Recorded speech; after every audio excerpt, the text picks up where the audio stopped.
In this video, I'm going to be sharing with you the 13 income streams that I built by the age of 30. This video can be a guide to not only understand the importance of multiple income streams, but also give you ideas on what you can do as well. There's a reason why millionaires have on average 7 streams of income. Even if you currently make a lot of money at your day job, the second you stop working, that income stream is shut off. Not only will having multiple income streams give you the security if you lose your job, but it'll also help you build your wealth on autopilot if you do it right. I know it can be overwhelming to look at someone else's journey and think there's no way that you can do it as well. That's how I was. So I'm going to go back to the very beginning of how I built each income stream in chronological order, step by step. Let's take it back when I was in my second year of college. This is about the time when I started to think of what I want to do as a career. I never really thought about money up until that point, but I knew I needed to do something. I got recruited to sell pest control door to door in 2015. At first, I thought it was a get-rich-quick scam and didn't think too much of it. But I had a trusted friend who could vouch that they did well the summer prior, so I decided to give it a shot. And what do you know, I actually did pretty well and was the top rookie salesman in the entire company. So I kept working that job every summer until I graduated college. Now, most of those years, I was not good with my money. In fact, I bought a new car every year until my last year, where I decided I needed to start saving some money. Once I graduated college, I had saved up about $30,000 and got my first 9-to-5 job. So with the money I had saved up and now that I was making some money from my day job, that leads me to my first income stream. The first income stream is long-term rentals. I had a mentor that kept pushing me to get into real estate, but I just didn't understand getting into a bunch of debt to make a couple $100 a month. So I pushed off the idea until I had to buy a house. I started thinking that my housing was going to be my biggest expense, and I didn't want to be spending over a third of my income, so I decided to house hack. I started looking for a fourplex so I could live in one unit and rent out the rest. After a couple of months of searching, I found a fourplex for $385,000, and I used a 5% down owner-occupied loan to purchase it. After closing costs, my down payment came out to just about how much I had saved for my summer job. Obviously, it was nerve-wracking because that was my life savings up until that point, but it turned out to be a great investment. I was living for free, and after 1 year, I moved out and rented out my unit, and now I had a cash flow producing rental property. From the money I was saving on housing for that year, I had saved up enough money to go put down 20% on another rental. That led to another, and now I own over $7.5 million worth of real estate today, which leads me to my second income stream. My second stream of income is property management. As we started accumulating these rentals, we had two choices. Either we hire out the management to a company or manage the properties ourselves. During the first year of me managing tenants, I learned a lot about property management and gained a lot of valuable skills. As I started interviewing different companies to manage my properties, I started to realize that no one was going to take care of my property as well as I was going to. It might have been short-sighted at the time, but I decided I was going to manage the properties myself. Now that involved me managing the day-to-day for about 18 months. I then decided I didn't want to be involved in the day-to-day, so I decided to start a company and hire it out. I automated a lot of the aspects of property management through software and hiring an assistant. We have a big enough portfolio where it makes sense for us to have this property management in-house. Now I could go and offer my services to other investors, but I choose not to because I don't want to deal with the headache, and also don't really want to scale it beyond our own portfolio. And this leads me to my third income stream, which is owning an assisted living facility. After a couple of years, the first fourplex I bought had doubled in value and I had a good amount of equity. My cousin had also used the same strategy a few years back and had about the same amount of equity in his fourplex. We decided we wanted to partner up on our next deal to buy something larger via 1031 exchange. This is a strategy where you can roll the equity of a property into a larger property, and you can do this without having to pay capital gains taxes. Now it's only deferred, but you can use this strategy over and over again until you die. So we identified an assisted living facility that was for sale, so we took the equity in both our fourplexes and partnered up to buy this assisted living facility. We were looking for an assisted living facility where we could buy both the business and the real estate. A 1031 exchange only works on a like-kind exchange, so we had to do that anyway for the 1031 exchange to be valid. The last thing we wanted was to be involved in the day-to-day, so we hired an operator to be the boots on the ground. And pro tip, you'll start to notice a theme where the income streams I add start to become more and more passive as I go through each. Which leads me to my fourth income stream, which is stocks, ETFs, and index funds. I found out about ETFs and index funds a couple of years after I bought my first fourplex. ETFs are a basket of stocks that you can buy in one transaction. Now there's limited upside, generally speaking, on an investment like this, but your risk is much lower since you're spread out amongst a bunch of different solid companies. I also didn't want to take the time to research individual stocks, and I was okay to sacrifice the limited upside for having a consistent return. And for all of my investing strategies, I take a long-term approach, so I buy and hold for the long term. For ETFs, the strategy I use is to dollar cost average. Let me explain what dollar cost averaging is. Let's say over the course of the next 4 months, you're going to dollar cost average into investment ETFA. As ETF prices do, they fluctuate, and even more so in a volatile market. So here's an example of ETFA with dollar cost averaging. In month 1, you're going to have a $2,500 investment at $50 a share, so you own 50 shares. In month 2, you're going to have $2,500 investment at $40 a share, so you own 62.5 shares. In month 3, you're going to have a $2,500 investment at $40 per share, so you own 100 shares. In month 4, you're going to have a $2,500 investment at $60 a share, so you own 41 shares. So your total investment is $10,000 at $43.75 per share, so you own 253.5 shares. Now let's take an example of ETFA without dollar cost averaging. Let's say in month 1, you made the same $10,000 investment at $50 a share, you'd only own 200 shares. So in this example, dollar cost averaging allows you to own 53.5 more shares than had you just bought a bunch at once. And my favorite platform to buy ETFs is through Moomoo. And for a limited time, you can can grab 3 free stocks when you deposit at least $100. You can check it out with the link in the description. My 5th income stream is YouTube AdSense and the TikTok Creator Fund. In early 2021, I decided I wanted to start creating content around personal finance. At that point, I had built a pretty sizable real estate portfolio, and lots of coworkers and friends would reach out to me asking for investing advice. Now, I was extremely nervous because I never really even used social media, and it was really just foreign to me. I literally didn't even expect to earn anything from it. I just wanted to spread the knowledge that I had gained. So I committed myself to 90 days to post every single day, and I was going to see what came of it. I initially started posting on TikTok and YouTube. As I started posting every day, my audience started to grow and I started getting views. Now, the income I make from YouTube AdSense and the TikTok Creator Fund wasn't a lot, and it's really not that much even today. Honestly, it's an income stream which is the equivalent of finding a few bucks in your jeans. Once I realize I have it, I just take my wife out to a nice dinner. My 6th income stream is through brand deals. As I started to build my following, there were brands that started to reach out to me wanting me to promote their products. Brand sponsorships can be a win-win, but it can also be a slippery slope. What I mean by that is I get dozens of brands reaching out to me every week. Now, I say no to about 90 to 95% of the companies because I just don't believe in their product or it doesn't align with my content. Trust with you, my audience is everything. If it's a product or service that I don't absolutely believe in or use myself, I'm not going to promote it even if they're going to pay me handsomely. You'd be surprised how much money I've turned down, but I know your trust is worth more than any amount of money. So just know that any brand that I promote has been carefully vetted by myself, and I only promote it because I love the brand or use it myself. My 7th stream of income is cryptocurrency. I wish I could say I got into Bitcoin when it was sub 5 figures, but that's not the case, sadly. For me personally, I view crypto as a speculative play, and I only invest a small portion of my portfolio. And the crypto that I hold gives me 2 streams of income. The first way is through appreciation. I'm in crypto for the long haul, so I'm holding onto my crypto and won't be selling it for a while. Second, and arguably my favorite way, is through staking. Staking crypto is a way to earn passive income just by holding onto your crypto. It's a process that involves committing your crypto assets to support a blockchain network and confirm transactions. I still own 100% of my crypto, and I literally don't have to do anything, which is why I love it.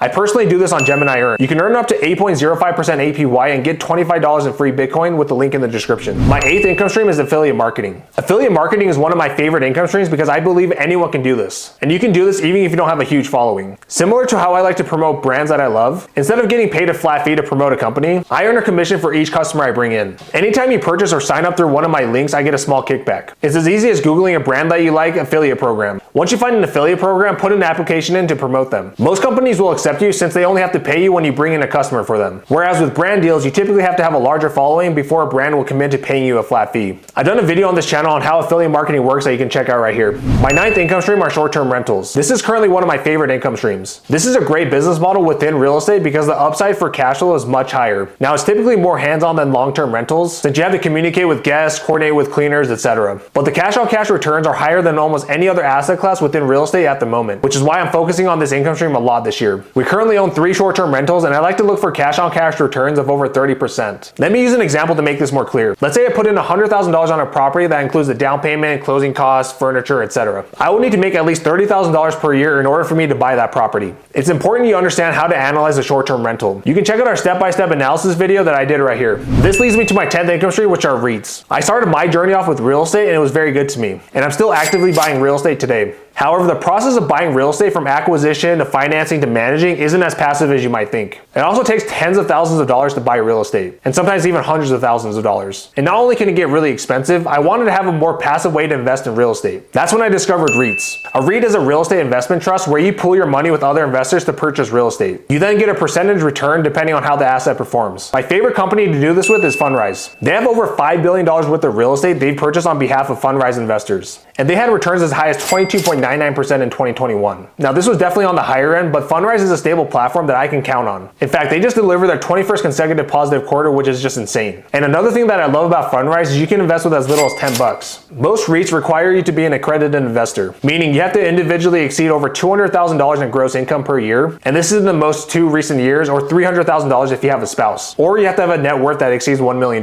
You can create a free account with Fundrise with the link in the description. My 11th income stream are e-com stores. As I built my income streams, I wasn't interested in anything that had to be involved in the day-to-day as time went on. Time is the most valuable resource that we have, so I've been very careful where I allocate it. I kept seeing all these claims over social media of people making thousands of dollars, and they were doing this through Amazon dropshipping, and obviously it piqued my interest. But again, I didn't want to have to build a business from scratch, so I didn't pursue it. But I had a friend one day that came up to me with a proposal that he could build an e-com store for me. I just had to front some money and commit a 50% profit split. I was skeptical at first, but it was a trusted friend, so I decided to go for it. This is another longer term income stream of mine where I didn't make a lot at the beginning, but it has potential potential to add a sizable income stream without me really having to do anything. I just pay off my credit cards as the team purchases and sells items on Amazon, Facebook, and eBay. And I look at the profit and loss statements each month. I wouldn't really recommend getting into this income stream unless you can wait at least a year before you make anything and you have some money to drop. My 12th income stream are digital products. Now, I was hesitant to sell any digital products at first because I wanted to make absolute certain that whatever I was offering was way more valuable than what the cost of it was. Throughout my real estate investing journey and being involved in all aspects, we build out spreadsheet calculators to ensure we understand the numbers inside and out. It helps us know how our investments will perform throughout the years, and it also helps us quickly crunch the numbers so we can make offers fast. Speed really wins in real estate, especially in this hot market. You can check out our limited time bundle deal we're doing. I'll leave the link in the description. All right, my 13th and final income stream is consulting. Once you develop expertise in certain areas, not only can you build up businesses, but you can also consult other businesses as well. Not only have I consulted businesses on social media growth that I get paid per hour, but I also have an equity position in a company that I'm working with. This income stream will naturally come if you continue to sharpen your skills. I don't actively market this income stream. Companies will just typically reach out to me for this. Consulting can be extremely lucrative and doesn't have to take up a lot of your time. So no matter what your niche is, get so good at something that companies will pay you for your advice. So there you have it. Those are my 13 income streams that I built by the age of 30. You can use some or all of these income streams to build your wealth. Again, the most important thing for me at this point in my life is determining how passive that income stream will be. I likely won't pursue it unless the upside is worth it. And you should do the same as you build up more and more income streams. I quit my multi-six-figure job to help you become financially free. So if you found this video helpful, please give it a like. And make sure you're subscribed and hit that notification bell so you don't miss any new videos we post. Thanks, and we'll see you next time.